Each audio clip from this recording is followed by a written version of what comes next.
திருப்பூர் மாவட்டம் மங்களம் அருகே சுல்தான்பேட்டை பகுதியில் கடந்த ஒரு மாதத்திற்கும் மேலாக குடிநீர் கிடைக்கப்பெறவில்லை என்று குற்றச்சாட்டு வைத்த இப்பகுதி பொதுமக்கள் காலி குடங்களுடன் திருப்பூரில் இருந்து மங்களம் செல்லும் சாலையை மறித்ததால் பரபரப்பு ஏற்பட்டது.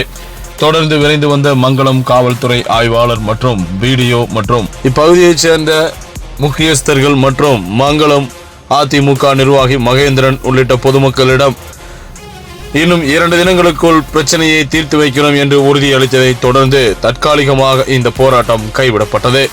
இதனால் பரபரப்பு ஏற்பட்டு போக்குவரத்து பாதிக்கப்பட்டது.